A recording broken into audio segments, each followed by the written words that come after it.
Bonjour, mesdames et messieurs, bon réveil et bienvenue dans ce journal. Le président de la République, Alassane Ouattara, a rencontré les chefs et cadres du Zanzan. Le président leur a fait le point des réalisations dans le district. 178 milliards seront consacrés aux deux régions du district, donc, à savoir le Gontogo et le Bonkani. Reportage Abiba Dambélé-Sawé. Une rencontre qui aura tenu toutes ses promesses. Le roi de Bouna, Djarakoroni II, et le roi des Brons, Nana Adjumane, les chefs de tout le Zanzan, les cadres et les religieux, avec à leur tête le grand imam de Bondoukou, ont effectué le déplacement au domicile du préfet pour écouter le message du président de la République qui effectue pour la seconde fois une visite dans le district du Zanzan. Après celle mémorable de novembre 2012 où de nombreux projets d'infrastructures avaient vu le jour grâce notamment au PPU, le programme présidentiel d'urgence dont l'investissement a dépassé 20 milliards de francs dans le district du Zanzan. Le chef de l'État en bon gestionnaire est venu faire le point des réalisations et voir l'état d'avancement des grands chantiers d'infrastructures qui vont permettre au Zanzan d'amorcer son développement. Le porte-parole des cadres, le président du conseil régional du Gontogo, Kwasi Kosonu Ignace, a égrené les doléances des populations du Zanzan. Avant cela, il a remercié le président Alassane Ouattara pour ses grands travaux. On peut noter les chantiers suivants. La reconstruction de l'axe routier Agnibilekro-Adzopé. La facilitation des échanges du Gontogo avec les régions sœurs du Ambol, de l'Ifou et du Gbeke par la construction du pont de Sandégué sur la Komoué. Le lancement des travaux de bitumage de l'axe Bouna-Dropo, frontière du Burkina.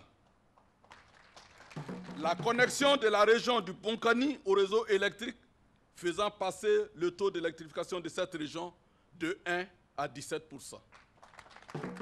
La construction du CAFOP de Bondoukou. Excellence, Monsieur le Président de la République, vous venez en réalité de tracer les premiers sillons de l'émergence du Zanzan. Le porte-parole des rois, des chefs et des religieux, le docteur Bini Kwaku, professeur et chef de village de Pinda, a rendu un hommage au chef de l'État, le bâtisseur infatigable. Kassabia Kassa, toute parole est parole. Le Zanzan sonore de la visite de celui qui tient la destinée de notre pays. En si peu de temps, le travail abattu dans tous les secteurs indique clairement que nous avons affaire à un homme hors du commun, un expert du développement et de la finance, sûr de son action et de ses capacités. Vous avez mis le pays au travail et vous l'avez stabilisé. Vous avez été au travail pour sortir la Côte d'Ivoire des ruines. Si vous avez atteint ces résultats, cela est dû à votre rigueur. Alors, ce que nous pouvons faire, c'est d'être avec vous, de vous soutenir. Prenant la parole, le chef de l'État, le président Alassane Ouattara, a remercié tout le Zanzan pour sa mobilisation à l'occasion de cette deuxième visite dans le district. Le président Alassane Ouattara a annoncé de grands projets pour les régions du Gontogo et du Boukani. 178 milliards seront consacrés à ce district qui s'ajoute aux 20 milliards déjà investis dans le cadre du PPU. Nous avons commencé ces travaux dans différents secteurs, que ce soit l'eau potable. Nous avions également prévu de faire des investissements dans le domaine de l'électricité, et ceci a bien commencé. Nous avions également promis de faire plus pour le traitement des noix de cajou. Et évidemment, vous savez tout ce qui se développe dans ce secteur. Les quantités ont augmenté, la qualité est meilleure et les prix ont été multipliés par 3, par 4, quelquefois même par 10. Et tout cela montre que nous avons été au travail, comme nous vous l'avions promis. Mais voyez-vous, ce travail que nous avons fait pour le district du Zanzan, nous devions le faire pour l'ensemble des districts de Côte d'Ivoire.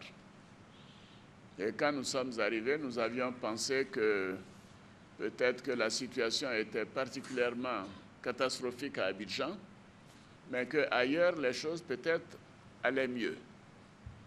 Et nous nous sommes rendus compte que c'est dans tout le pays, dans tous les districts, dans toutes les régions, dans tous les départements, dans tous les villages, que pendant 10 ans, rien n'avait été fait. Absolument rien. Il y avait près de 8000 pompes sur le territoire. Toutes les pompes étaient en panne. Les écoles étaient délabrées. Les écoles n'avaient pas de toit. Les centres de santé n'avaient même pas de murs, n'avaient pas de lit. L'eau pouvait rentrer alors que les femmes accouchaient. Je peux vous donner la liste de tout ce que nous avons trouvé comme destruction de notre pays pendant ces 10 dernières années. Et donc, il nous fallait commencer ce travail, faire le maximum que nous pouvions dans chacune des régions. Mais je peux vous assurer que maintenant, la fondation est faite. Et nous allons accélérer le processus. Je suis déterminé à faire beaucoup plus. Et vous savez, c'est la raison fondamentale pour laquelle j'ai demandé un deuxième mandat. Abordant des questions plus politiques, le président Alassane Ouattara a remercié le président Henri Konan Bédié pour son soutien à travers l'appel de Daoukro et le peuple du Zanzan pour sa fidélité. Des dons ont été faits au président de la République et à son épouse, dons composés de 3 chaises royales, de pagnes, de 10 tonnes d'igname, de 30 dindons et de 10 bœufs. Des dons ont été également faits au Premier ministre Daniel Kablan-Duncan. En retour, le président de la République a fait don d'un montant en numéraire de 30 millions de francs. Reportage signé Abiba Dombele Saoué. Après l'effort, la récompense, la première dame de Côte d'Ivoire, Dominique Ouattara, a reçu hier jeudi à son cabinet Sisa Cocody les 6 meilleurs élèves du district d'Abidjan, en présence de la ministre de l'Éducation nationale et de l'enseignement technique, en présence également de leurs parents et encadreurs. Dominique Ouattara a félicité ces brillants 11 élèves avant de leur offrir des vacances tout frais payées dans le sud-est de la France. Reportage signé Thomas Guessambi. 3 jeunes filles et 3 autres jeunes garçons, 6 au total. Ils sont les meilleurs élèves du district d'Abidjan pour cette année scolaire 2014-2015 avec des moyennes annuelles qui vont de 16 à plus de 17,50. À ces jeunes esprits et âmes bien nées, les portes du cabinet, tout comme les portes du cœur de Dominique Ouattara, première dame de Côte d'Ivoire, s'ouvrent. Pour leur mérite, ils ont droit à des vacances en France. Incroyable, mais vrai pour Daniel et ses autres amis. Maman Dominique, je prends la parole ce matin au nom de Bintou, Angela, Boarneges, Jean de Dieu, Yann David et de moi-même Daniela, pour vous adresser nos plus grands remerciements pour ce merveilleux cadeau que vous nous offrez dans le sud-est de la France, près de Monaco, précisément à Cap-Dale, au Centre méditerranéen d'études françaises. Merci, maman Dominique. Nous n'arrivons pas à y croire, mais c'est vrai. On prendra l'avion demain soir pour la première fois. Destination la France. Tout un privilège pour ces brillants élèves du district d'Abidjan, explique Florence Nice, administrateur et secrétaire général de l'association Cité Club Universitaire, partenaire pédagogique de la Fondation Children of Africa, venu spécialement pour l'événement. Ces jeunes gens méritants vont pouvoir d'une part perfectionner leur anglais, mais aussi leur français, puis d'autre part, sur un plan plus culturel, découvrir le centre par lui-même. Il y a beaucoup de choses à voir, et même quelques merveilles de cette région au cours de visites pédagogiques bien ciblées. Sans oublier, bien sûr, des temps plus ludiques consacrés à la détente, au sport, aux jeux et aux animations. Ils vont également bénéficier d'une expérience unique, c'est très important, unique d'échange avec une jeunesse internationale venant de tous les continents, d'Asie, d'Amérique, d'Australie, d'Europe bien entendu, du Moyen-Orient et pour la première fois d'Afrique subsaharienne représentée par la Côte d'Ivoire. Pour la ministre de l'Éducation nationale qui voit ainsi son département être honoré, ce sont des mots de gratitude à l'endroit de la Première Dame avant d'inviter ses champions à demeurer comme tels.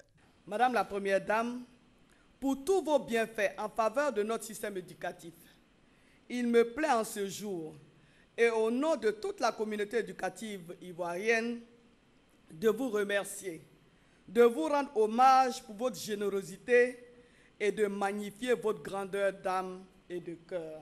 Mes chers enfants, vous devez savoir qu'au-delà de l'agrément qui entoure ce voyage, vous portez sur vos frêles épaules une grande responsabilité, celle de représenter toute la jeunesse ivoirienne.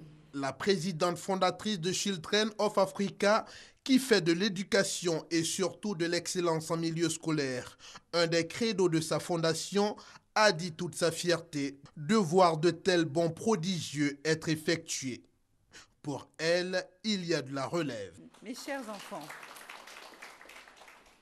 je tiens à vous féliciter chaleureusement pour vos excellents résultats. Je suis fière de vous et vos parents aussi. Vous êtes beaux, vous êtes intelligents et vous êtes bien élevés.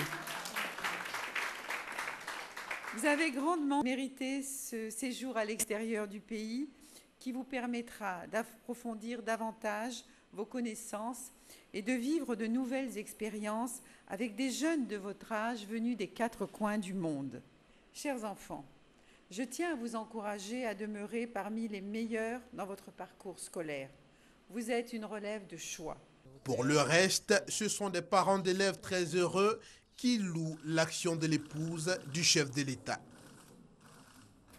Reportage signé Thomas Guessombi. Autre chose à présent, les acteurs de la Direction générale des impôts se sont retrouvés sur le site fiscal de Cocody le 30 juillet dernier, hier donc, dans le cadre d'un séminaire. Objectif, analyser les résultats du deuxième trimestre du premier semestre 2015 et au-delà, exposer les perspectives.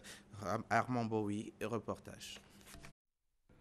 La moisson est bonne. Les recettes brutes de la Direction générale des impôts DGI s'établissent au cours du premier semestre 2015 à 863,2 milliards de francs CFA, pour un objectif fixé à 819 milliards de francs CFA, soit un écart positif de 44,2 milliards.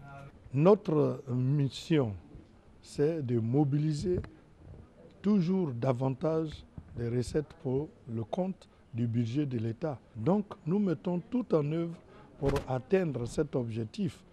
D'abord, dans la sensibilisation. Il y a aussi la motivation des agents, leur parler et les mettre devant leurs responsabilités en tant qu'agents de service public. Il y a également la décentralisation, qui fait qu'aujourd'hui, il n'y a pas de paradis fiscal en Côte d'Ivoire. La prochaine échéance est de réussir le troisième trimestre, dont les prévisions de recettes s'élèvent à 427,2 milliards de francs CFA. Et le ministère du Budget attend beaucoup de la régie. Comme vous savez, pour la prochaine période, il y a des risques. Au nombre de ces risques, je peux citer par exemple les vacances d'été, où des entreprises ferment. Donc il faut toujours continuer à recouvrer des recettes au niveau qui a été donc prévu. En dehors des vacances, il y a les élections qui arrivent. Donc tout ça qui fait qu'ils doivent continuer les efforts. Consciente des efforts à fournir, la DGI ambitionne l'élargissement de l'assiette, ce qui lui permettra de réduire le secteur informel en appréhendant les chiffres d'affaires des opérateurs économiques du secteur. Le reportage d'Armand Bowie, commenté pour vous par Adama Kone. La Fédération des jeunes et autilés du département d'Adiaké jette un regard rétrospectif sur ses activités. L'organisation met l'accent depuis sa création sur le développement de la région et sur la promotion du riche patrimoine des peuples bétibés. À l'heure du bilan, ses membres notent plusieurs actions menées dans ce sens. Il s'agit de consolider ses acquis, notamment en aidant les jeunes à se prendre en charge, en dynamisant les activités de pêche et le tourisme balnéaire. On en parle avec Serge Collier. La FAGEDA, la Fédération des associations des jeunes et hôteliers du département d'Adiaki, fait le bilan de ses activités. Selon le président de cette organisation, des actions de sensibilisation ont été menées sur la bonne pratique de la pêche, notamment la non-utilisation des produits toxiques et le respect des mailles par les pêcheurs. La Fédération des associations des jeunes et hôteliers du département d'Adiaki a également contribué à la promotion de la culture et hôtelier à travers la renaissance de la danse Abata. Un festival est organisé chaque année à cet effet dans la région d'Adiaki. Dans la perspective de mener des actions plus fortes dans la région, la FAGEDA a installé 5 délégués fédéraux. Ces délégués fédéraux ont été investis de la mission de coordonner les activités entre les communes et les villages et hôteliers. Nous avons créé cette fédération à un moment où nous avons compris que nos problèmes sont les mêmes, nos espoirs aussi.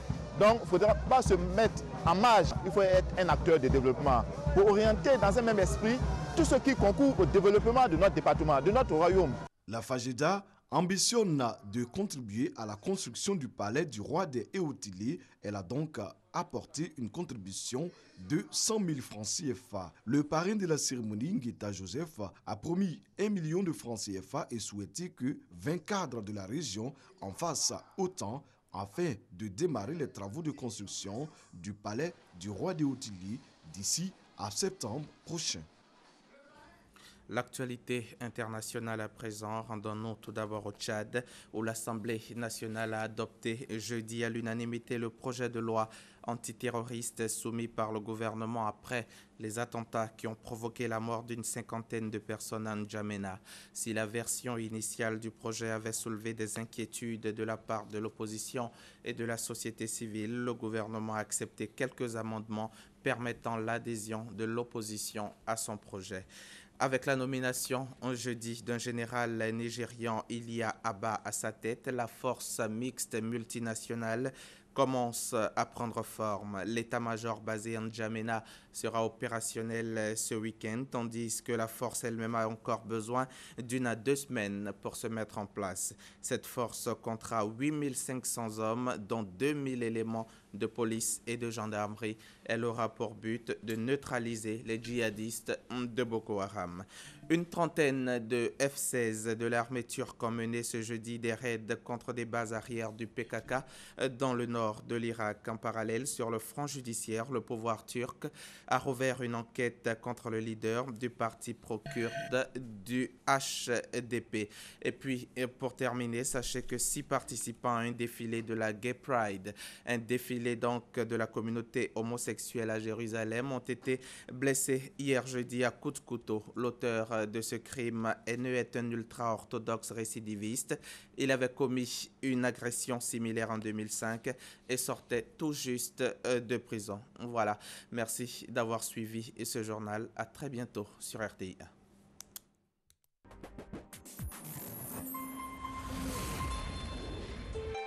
1. RTI 1, la chaîne qui rassemble. Washington Forum, le décryptage hebdomadaire de l'actualité et des sujets qui vous touchent dans votre vie quotidienne. Débat en profondeur, interactif, aller au-delà de la nouvelle. Une perspective à partir de Washington sur des questions importantes. De Kinshasa à Abidjan, via d'autres capitales. Suivez tous les dimanches à 10h05 sur RTI 1, Washington Forum. 30 minutes d'actualité africaine, américaine et internationale. Un partenariat RTI, la voix de l'Amérique. Sur la VOA.